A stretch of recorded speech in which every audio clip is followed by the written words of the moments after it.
Made me very mad and jealous. Monday night, we returned home, and I poured a full bottle of the poison into his cup and poured in coffee over it. And he drank it. He told me afterwards that he didn't feel well. I guess I shouldn't have given him that second cup of coffee. He commenced vomiting on Tuesday, up in the morning, and then passed out. Got the rat poison by slipping it out of my daughter Florene's house, so I didn't intend on using it on him. Just using it for rats. Welcome back to the Coroner's Report. I'm Steve Nawojczyk. I'm a retired coroner of two of the largest counties in the state of Arkansas, and I served as the director of the State Crime Lab. Today, I'm retired, and when I'm not out in the woods with my dog Butter, I like to review old cases with my partner, Tracey Carrington. We introduced you in the last part to the prolific serial killer, Nannie Doss. In just 9 years, she poisoned 4 husbands and possibly many other family members. That's right. I doubt anyone really knows just how many, but there sure were a lot of funerals to attend, and Nannie, well, Nannie looked at funerals sort of like a big old family reunion, a time to see old friends and family and sit around and visit and take photos. Nannie said she killed husband number 3, Arlie Lanning, by treating his food with poison because he was popular with the ladies. The toxicologist said there was enough rat poison in Arlie to kill an elephant. This was the same reason she gave for placing rat poison in the coffee of husband number 4, poor old Richard Morton. I met Richard Morton in August of 1953 at the bus station in Birmingham, Alabama. I was a member of the Lonely Hearts Club in St. Louis, but I didn't correspond with Richard through them. He was employed in a billiard parlor in Emporia, Kansas, and we corresponded. So she didn't meet him through the Lonely Hearts Club, but they wrote to each other anyway. Yeah, that was a little confusing, but it appears they courted each other through the mail. It seems like the U.S. Postal Service was the Tinder of the 1950s. I can't believe that mail-order brides still exist today. Yeah, you got to be careful with that because you never know. You could end up married to a serial killer. Exactly. So off Nannie went to Kansas to marry her new love. I got tired of living in Alabama and North Carolina. I decided I would like to live in Kansas. So we got married. It was supposed to be in December, but my mother was taken sick, and I didn't go until January. Wait, her mother was sick? Yeah, but not for long. I like Morton all right. We had no trouble. Oh, we had a little trouble once in a while, like everyone does, but we got along fine. All seemed to be right in her world. Maybe this time Nannie could keep the romance alive. Well, we was married in Emporia, Kansas, had a furnished apartment. We got along just fine until I visited his daughter, Mrs. Dane. She told me that during his other wife's lifetime, him and his sister-in-law would go off together and go upstairs and drink beer. His other wife lying in the bed sick. She couldn't even get up and help herself. Made me very jealous. He occasionally got letters from his former sister-in-law. You know, a jealous nanny is a dangerous thing, at least to husbands. She appeared to be a hands-on grandmother to Melvina's children, and she was missing her grandchild. She decided to go back to North Carolina to bring the child to Kansas to stay with her. I left and went back to North Carolina to bring my granddaughter back, and he was going to come the next week to visit my daughters. Well, I was gone, and every morning, the people that lived in the house told me, he would get up and put on his best clothes and tie and went uptown and spent the morning. Richard appeared to really care about Nannie, and he followed her to North Carolina a week later. Tulsa Police Captain Harry Steege discovered during the investigation that Richard first had to raise some cash to make the trip, so he brought some jewelry to flip. We believe that he bought the rings on time and then pawned them to raise money to follow her to North Carolina. His wife got the idea, however, that the rings were for another person. Was told by his daughter, Mrs. Lorene Danes, that he had seen his former sister-in-law, Virginia, while I was away in North Carolina. When I came back, I found a receipt for some rings. Made me very mad and jealous. Miss Dane said she bet he bought the rings for Virginia. That's why I got so mad. No one wanted to get Nannie mad. The investigators later spoke with Morton's daughter, Lorraine Danes. She told police she was in Idaho at the time and would not have known if Morton had seen his former sister-in-law or not. Other relatives told police that Morton wasn't interested in any other women. I got the rat poison by slipping it out of my daughter Florene's house. I carried it back in the suitcase with his shirt, so I didn't intend on using it on him. just using it for rats. It's interesting that she brought the rat poison back from her trip even before she would have heard the stories about Morton cheating on her. Bad things happen when Nannie got mad. Monday night, we returned home, and I poured a full bottle of the poison into his cup and poured in coffee over it. And he drank it. He told me afterwards that he didn't feel well. I guess I shouldn't have given him that second cup of coffee. He commenced vomiting on Tuesday up in the morning and then passed out. I called his son, and he got there before Mr. Morton died. This time around, there were a lot more questions. Tulsa Police Captain Harry Steege learned not everyone thought that Morton had died of natural causes. Mr. Morton's son, Wendell Morton, did suspect the death was not natural and took his suspicions to authorities. But the investigation turned up no evidence. There was a lot to make folks wonder what really happened. Police learned not only did Morton get sick and die, his dog also became ill. Then there was a mysterious fire a few days later that destroyed the couple's home and killed the dog. Apparently, Nannie didn't like dogs or men. Or babies, or relatives. But she did like insurance money. She had 2 policies on Morton. They weren't much, totaling $1,100, which would be about $12,000 in today's money. Of course, Nannie felt she was justified in killing this husband too. In other words, I just went jealous crazy. I got so mad, didn't know what I done it for. I didn't realize what I was doing. He did things to make me jealous. I thought he was a fine man until after he was dead. Dr. McCoy from Eastern Oklahoma State Hospital learned more from his evaluation of Nannie. Her last 3 marriages had certain common features in that she knew these husbands rather briefly, soon became dissatisfied, grew to loathe her husbands, and took steps to terminate the marriages. Her next husband was a fine man, too. Sam Doss was very different from all of her other husbands. He was a preacher, and he wasn't a drinker. Yes, Sam Doss was different, and this time around, Nannie wouldn't get away with his murder. Sam Doss came with his own sad story. He was looking for a wife because 10 years before, Sam Doss made national news. He was living with his wife and his 6 children in Marble, Arkansas, when a deadly tornado touched down. This tornado outbreak dropped twisters down across several states. The next farm was occupied by the Sam Doss family, of which the mother and 6 children were killed. Doss was in Berryville, where he was employed. The house was picked up, tossed into a hollow nearby, and smashed into splinters. All outbuildings and the cellar were destroyed, and the canned fruit and all other supplies blown away. Not a thing could be salvaged about the place. The bodies of the mother and children were scattered promiscuously among the ruins. All were buried Sunday in one grave at Berryville. So Sam Doss rebuilt his life and moved to Tulsa, Oklahoma. He was looking for a good Christian woman. He met Nannie through a Lonely Hearts Club. Sam Doss sent me money to travel here after our whirlwind romance through the mail. I like Tulsa best. Oh, I like it here. It's so friendly. That's why I married Sam Doss. It's a good town also to find work in. Sam had a pretty good job, but he was too strict. He said he'd been a Christian man all his life and that I would be a Christian woman. Our story really begins right here with the death of Sam Doss. See, he had been in the hospital for about a month with horrible intestinal issues, but had gotten better. He went home with his lovely wife, Nannie Doss, and was dead the next day. Sam Doss was diagnosed with anemia when he went to the hospital the first time.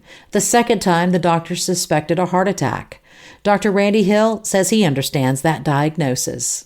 Well, it's consistent because GI tract's so affected, he's not absorbing iron, so he got anemic from it. That's consistent with her probably poisoning him for a protracted period of time. It could be caused by other things. He was a drinker or some other issues that could have affected that away, or he had some other diseases, but that would be consistent with his poisoning. You know, he could have had a little underlying coronary artery disease that got exacerbated by all this, but still the underlying cause would be the arsenic poisoning. An intern, Dr. W.D. Heidi, at the hospital, thought the death was strange, and he offered to do an autopsy at no charge to determine Doss's cause of death. And Nannie agreed to it. Back in the day, that was much more common to do an autopsy because we didn't have imaging, we didn't have those kind of things. And the only way you ever got better as a doctor would just go and look and see. If you had cancer, we couldn't see it on the screen. We had to go open you up and see what was in there. You got to do a peek and poke. That decision would seal her fate and kick off a 4-state investigation into just how many people had died at the hands of smiling, blinking Granny Nannie Doss. I can tell you really like her, Steve. Nannie Doss was not a Christian woman, according to husband number 1, Charlie Braggs. Nannie didn't have any religion. I found out she was a mean woman, but I couldn't let it go for a long time. She sure had some charms. Yep, I guess I was pretty lucky. Saved my life by getting away from her in time. Glad to be alive. Sam Doss would learn that the hard way. Sam's brother, Raymond Doss, remembered his impression of his new sister-in-law. I was suspicious right off. No woman's going to travel 1,000 miles to marry some plain working man. Most of the time, Nannie was a pleasant person, but she would smoke or dress in a way that Sam didn't approve of. Sam was a minister of the Free Will Baptist Church. She didn't impress me as a woman who really wanted to marry a part-time minister. She attended church with him until she poisoned him. I poisoned old Sam Doss because he was mean to me. He got on my nerves. It was just little things. He would never let me watch television at the neighbors. He wouldn't let me have a radio in the house. When he went to bed, he made me go to bed early. He was a religious man and wouldn't even let me have an electric fan in the summertime. I just couldn't go on that way. Then after he got sick, he griped at me and nagged at me when I tried to feed or care for him. Nicole Young is Nannie Doss's great-granddaughter through Melvina, and she remembers those family stories. The stories my mother told were that she killed one of the husbands because he wouldn't let her listen to the radio. Sam's brother, Ray Doss, told papers at the time that Nannie was cunning. Man, she was a smart one. She was shrewd, very shrewd.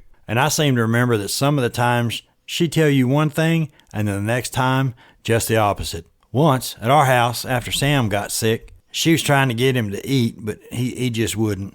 My wife said, "Sammy, you gotta eat," and he would eat what she fixed, but Nannie didn't say anything. She just looked mad. Tulsa Police Captain Steegey would soon discover Nannie Doss could stand flat-footed on the ground, look you square in the eye, and lie without blinking an eye unless she was winking at you.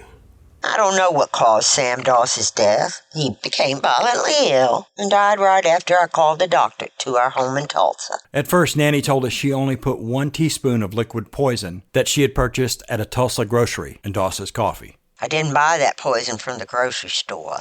It was already in Sam's house when I married him. I am Miss Dorothy Jones, and I'm a clerk at Bennett Grocery Store at 1147 North Utica Avenue in Tulsa, Oklahoma. I remember a remark made by Mrs. Doss. She had a bottle in her hand, and I jokingly asked her what she was going to do with it. She said she was going to feed it to her husband. I poured, I don't know how much in a kettle of prunes I was stewing for him. I just took off the cap and poured. He just loved sweets like prunes. He would eat a whole box at a sitting. I took him to the hospital the next day. He was there for 25 days until he was released to come home. The day after his return, I slipped a tablespoon of poison in his coffee. He returned to the hospital the next day and died there. I had to give Sam a double dose to kill him. If you look at a map of Tulsa, the Dosses lived at 1619 East King Street.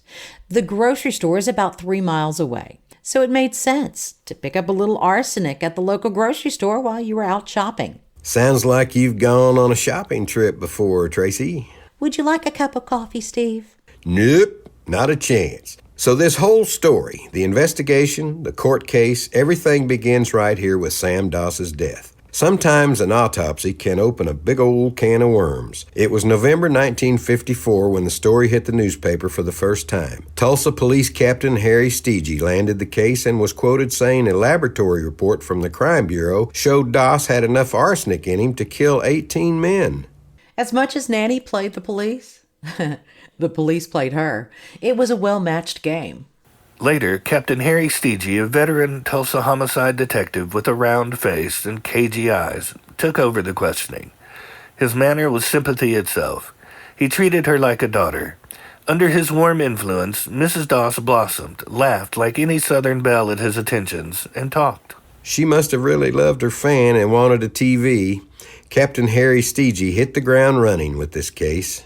A doctor at the hospital was concerned and suspicious. He suggested an autopsy be performed. Dr. Leo Lobier of Tulsa's Hillcrest Hospital did the autopsy and said Doss had consumed enough arsenic to kill a horse. Dr. Lobier wasn't sure how the poison was administered except that it was taken orally.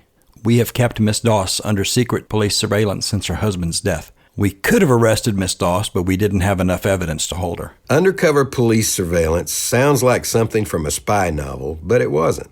You see, Nannie had gotten a job after Doss died because she needed to support herself. She went to work as a housekeeper and a babysitter with a Tulsa family with 3 young children, the Kinders. The Boyd Kinder family was a middle-class family living the 1950s American dream. They thought they'd found the perfect housekeeper. I'm not really sure when Tulsa Police Captain Harry Stege reached out to them, but at some point, he asked the unimaginable. We could have arrested Miss Doss, but we didn't have the evidence to hold her. We had to keep her in Tulsa and make it look like we weren't particularly interested. I told the Kinders we didn't have the right to ask them to keep Nannie on until we can get out our evidence.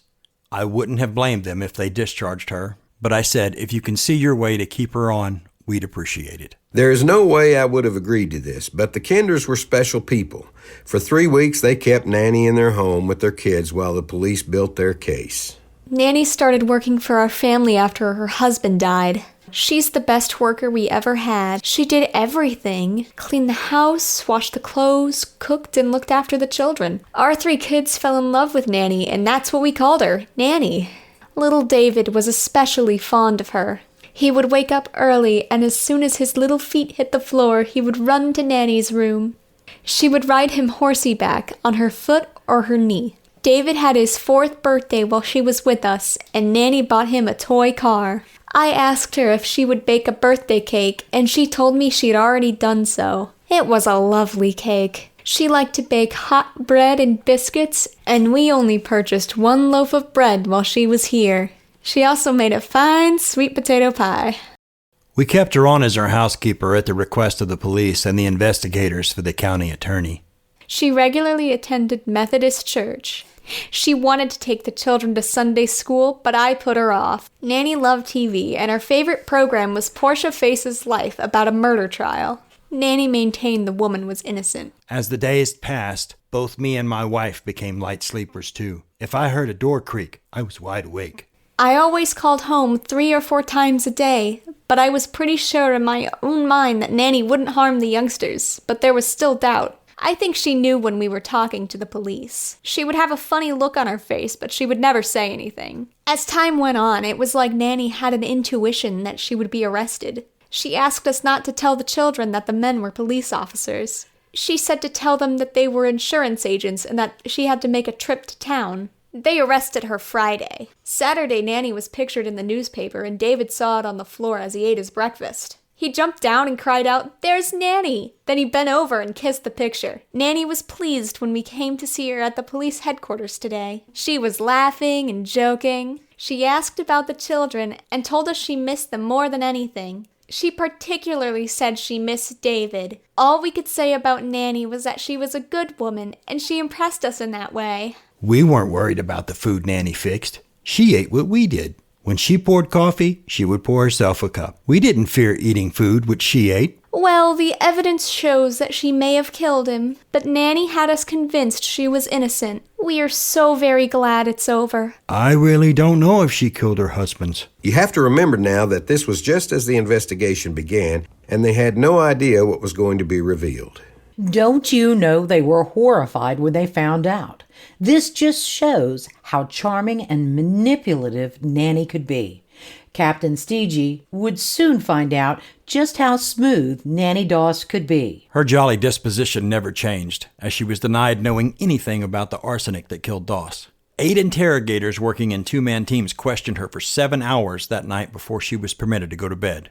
She joked and giggled through the entire session, admitting nothing.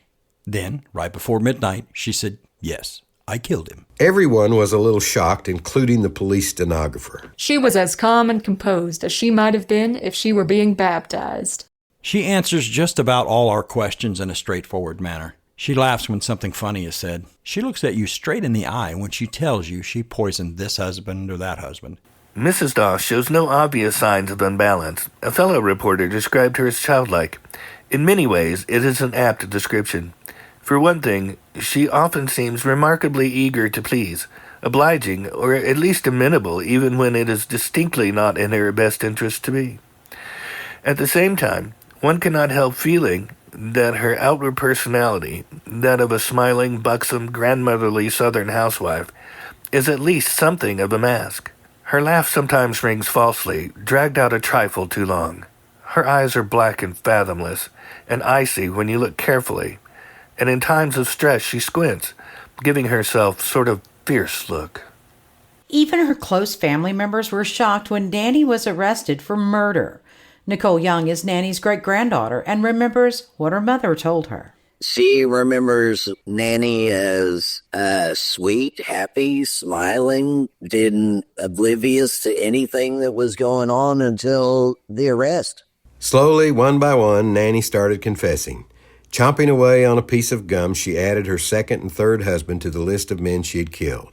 Then husbands 3, 4, and 5. Each time she would sign a confession, she would light up a cigarette, sit back in her chair, and declare her conscience was clear and there wouldn't be any more dead husbands. Yet there were. Fellas, I've told you everything. You won't find anything else on me. Tulsa Police Captain Steege was one hell of an investigator. Without the resources of today, he reached out to Kansas, Alabama, and North Carolina, firing up investigations across the 4 states. My Kansas husband died of a heart attack. She had been married to Richard Morton in Emporia, Kansas, and his body was exhumed. Police in Kansas say there were indications he also died of arsenic poisoning in April 1953. I told them I didn't know that man Morton, but after they showed me a couple of insurance policies I'd collected on his death, I said, well, fellas, you got me trapped on this one. I do know him. He made me jealous, so I just put liquid rat poison in his coffee, and he died. Nannie didn't like the sheriff of Emporia, Kansas. He was quoted in the paper saying to Nannie, "You're going to hell, Nannie. You're going to hang for those murders." Kansas sheriff who got smart and told me I would probably go to the electric chair. I just didn't give him any more information. But I will talk to the other officers, those who've been nice to me. She certainly had her favorite police officers. Later, Captain Harry Steege, a veteran Tulsa homicide detective with a round face and cagey eyes, took over the questioning. His manner was sympathy itself. He treated her like a daughter. Under his warm influence, Mrs. Doss blossomed, laughed like any Southern belle at his attentions, and talked. That's our lot. That's a whole thing in a few words. I have told you everything. You won't find anything else on me. My conscience is clear. I don't have a thing to worry about. She was cagey and cunning, the hardest criminal to catch. Tulsa County Attorney J. Howard Edmondson saw right through the act. She would think, she would reason, and she would answer the truth only when she saw she was trapped. That takes intelligence. Nannie is a cold-blooded murderess and an expert on evasion. She never admitted a single crime until the officers had her nailed down with positive proof. But it wasn't just ex-husbands they started digging up. I anticipate that husband number 3, Arlie Lanning's body, and those of Mrs. Doss's parents will probably be exhumed in an effort to learn if they were poisoned. Nannie insisted that she didn't kill her mother. She also would get very irate when you discussed the possibility that she may have poisoned some of her family members. In fact, Jim Hazel, Nannie's father, he was never exhumed, so we don't really know what killed him. We pulled Jim Hazel's death certificate just to see if he died in the mental institution as reported, or if there was any gastric distress when he died or anything like that. Jim Hazel died in 1952 following an amputation surgery. His lower leg was amputated due to gangrene. He had been hospitalized for 9 months at the Bryce Hospital in Alabama.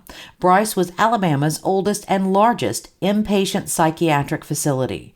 Jim Hazel was hospitalized for vascular dementia.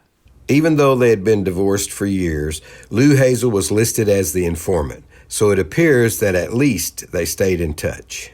Officers are still scrambling around, trying to find a motive for these apparently senseless killings. Now we have received information that this woman may have had husbands in Oregon and New York, but so far, those reports have not been confirmed. They were asking me if I ever lived in New York. I never lived there, but I did take a tour once through New York, and I lived in a boarding house while I was there. All this hit the news across the country, and Nannie was the center of attention.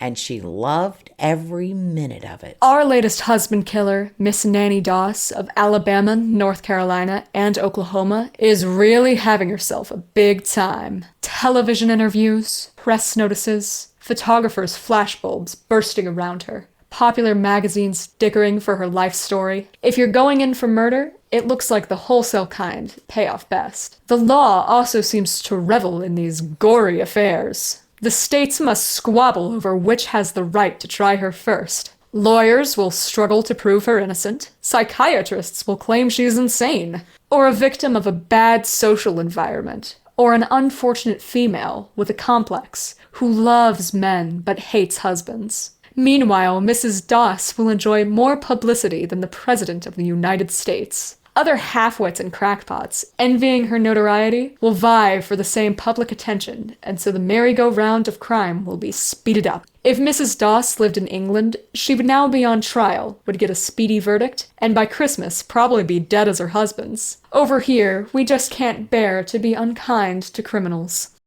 Every time a microphone was shoved in her face, Nannie Doss's eyes lit up and she put a big smile on her face. Her dark eyes darted back and forth and she batted her eyelashes as she attempted to charm the country. You can tell she was an attractive woman in her youth, and she still employed flirting to try to get her way. She stunned the journalists after she was arrested when she asked to go back to her cell to retrieve something important. Wait, I won't appear without my earrings. I feel naked without them. I want to be dressed up for the public. I will meet with the press if they don't ask me about these awful crimes. The local police weren't having it. They played her just as hard as she played them, but finding a motive was elusive. In nearly every case where a relative or husband died after being nursed by Mrs. Doss, there was hardly enough insurance money left after the bills had been settled to justify a trip back to her hometown. Mrs. Doss was named the beneficiary on a $1,000 life insurance policy. So she didn't kill for money. You just didn't want to cross old Nannie. Husband number one, Charlie Braggs, was just stunned. It sort of shocked me when I first heard all about it, but when I get to thinking about it, I wasn't too surprised. I got to thinking about our children turning black and how I was scared to eat when she got mad. I guess I was pretty lucky that they aren't having to dig me up to see if she gave me poison. Charlie was lucky. So was a North Carolina dairy farmer, John Keel. It seems that Nannie was already on the hunt for a new man even before Sam Doss was dead. We found letters among Nannie's possessions showing she was corresponding with a 60-year-old John Keel of Goldsboro, North Carolina, and promised she would visit him soon. Those letters will play a major part in her trial in Tulsa for the murder of Samuel Doss. It appears she started writing to Keel in early October, a few days before Samuel Doss died of arsenic poisoning in the hospital. A letter from Keel posted from Goldsboro on November the 8th told of how pleased he was over a cake Nannie had sent him. I knew Nannie had been arrested in connection with multiple poisonings, and I'm mighty proud she didn't come down here. But she did make a fine cake. Keel said in the letter he was looking forward to meeting Nannie, who made no mention of previous husbands, and said she was caring for a sick, aged aunt in Tulsa. I was a member of a Lonely Hearts Correspondence Club. I had in the back of my mind that I might marry her. And from now on, I am through with these women who make their matches by mail. One by one, bodies were disinterred and tested. You know, when you dig up a body, it's quite a scene and quite a sight, and I'm sure she loved every minute of that, because I'm sure it was splattered all over the newspapers.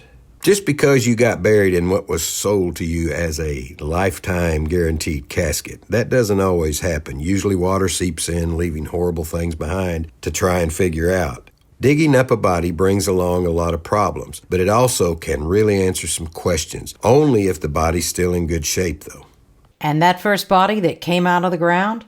Well, it was Richard Morton in Kansas. And when his body tested positive for arsenic, the police knew they had more than just a killer on their hands. They had a Black Widow killer. This concludes part 2 of this episode of the Coroner's Report, Nannie Doss, the Self-Made Widow. There's more to this story, and you're not going to want to miss it. If you like our content, please remember to like and subscribe, and if you have questions, please reach out to us on our website at thecoronersreport.net or on any social media platform at The Coroner's Report Podcast. Special thanks to Nannie's great-granddaughter, Nicole Young, and Dr. Randy Hill for their insight.